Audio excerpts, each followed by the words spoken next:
Credit cards can be both a blessing and a curse. When used wisely, credit cards can help you build an awesome credit history. You can get rewards and points. You can use them for awesome trips around the world and maybe even some cash back. But when you use them foolishly, it can lead to financial ruin. Hi, my name is David. Welcome to Your Healthy Financial Future. And today we're going to discuss the 7 mistakes that people make with credit cards that get them in a lot of trouble. So stay tuned.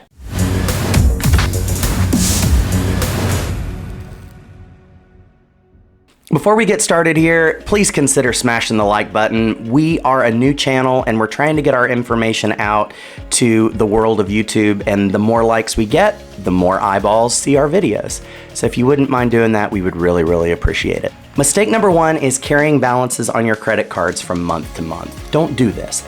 The savvy credit card user knows that they need to pay their credit cards off in full in order to maximize the full benefits, rewards, points, cash back that they get in all of those credit card ecosystems. Because if you're paying the bank over 20% interest, then the bank is winning and you're losing. You're only getting a little tiny bit back on the huge amount that you paid in interest. It's just not worth it. It's actually foolish. Plus, having a debt profile like that makes it harder for you to build wealth. If you are putting money towards debt, it's very hard to put money towards savings or investments that will protect your future. And this also hurts your credit profile. The more debt that you carry on your credit profile, the more your credit score is going to go down, and that makes you a less worthy borrower. So if you're going to eventually buy a house, but you have all of this credit card debt, it's going to make buying a house just that much more annoying and expensive. Mistake number 2 is only making the minimum payments on your credit cards every single month. And we know that millions of Americans are currently doing this because we have over $1 trillion of credit card debt collectively here in the United States right now, which should scare the pants off of most Americans. Now, setting aside those people that are just financially irresponsible, most Americans are only able to make the minimum payments because they just don't have the cash to do anything else. They can only throw enough cash on that card in order to keep the card in good standing, but not anything that would actually get them out of debt sooner or put them in a place where they could actually build some wealth and save. And if you find yourself in that situation, my advice is go click on the link below. There's a video about how to use the debt snowball to get yourself out of consumer debt. We highly recommend that.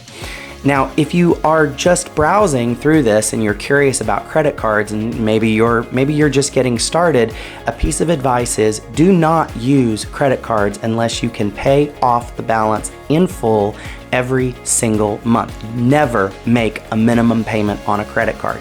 If you make a minimum payment on your credit card, the bank is winning, you are losing, and it is robbing you of a financial future that has wealth and prosperity. Mistake number 3 is ignoring those credit card statements you get every month. Now, you can look at them virtually or you can look at the actual piece of paper. It doesn't really matter, but you need to be looking at your statements because those statements will allow you to assess 3 different things. 1, do you have any fraud on your account? Has anyone run off with your numbers and charged a bunch of stuff on your card? 2, do you have any double or triple charges, which happens, it's an honest mistake. A card will be swiped twice and you get charged $37 twice and you have to go back and undo that. And 3, the thing that I probably use the statements for the most is my spending on my credit card aligning with the budget that I created for that month? And most of the time it is, but every now and then I will find myself maybe a little bit over in one category and I have to go back and do some reassessments and adjustments, tell my wife, okay, we need to really slow down in this category for the next couple of days until we get to the next month. Credit cards are very frictionless when it comes to spending money because you're spending somebody else's money and it's very easy to spend more money than you had planned. So looking at your statements is a huge way that you can keep yourself under control. Mistake number 4 is applying for too many credit cards. If you apply for too many credit cards too soon, it is going to hurt your credit because there are hard inquiries that hit your credit report every single time you apply for a card. And so if you sit down and you apply for a card every single month, most likely that is not going to be good for you.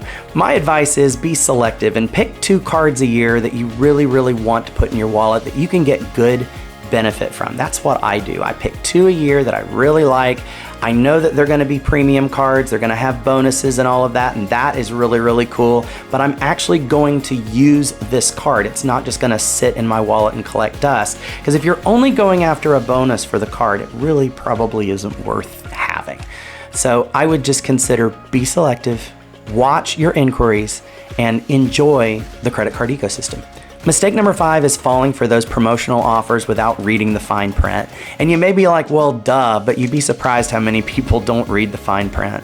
My advice to you is every time a promotion comes to you, take the time and learn, do your due diligence about that card, about all the benefits. Make sure that you understand all of the limitations of the benefits, because you may be excited about something that only works for 1 month on the card, or you can only use it twice, or there may be something there that's in really, really, really small print and you get the card and it's just not what you think it's going to be, which is disappointing. So that being said, just take the time and do it. My advice is learn the date that that promotion expires. When I got the promotion for the Chase Ink Business Preferred, I actually taped it to my office wall, and I saw that at the end of this month, okay, it's gonna expire. So it gave me some time to actually research and find out if this card could really offer me the benefit that I was looking for, and it did. So I went ahead with the application.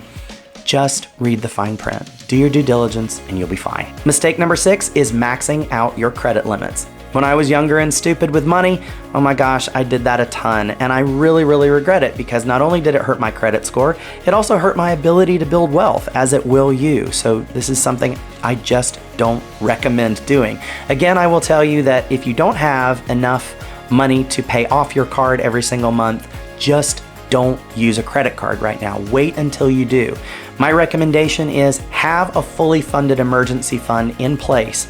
So if something happens to your salary and you're unable to pay your credit card off in full every single month, at least you have that emergency fund there that could pay that credit card off and you won't experience any interest. Don't max out your cards. It's not a fun place to be. I've been there. I've had to deal with the banks when my credit card was actually over the limit, and oh my gosh, that's not fun. And it was humiliating. I felt small. I was embarrassed.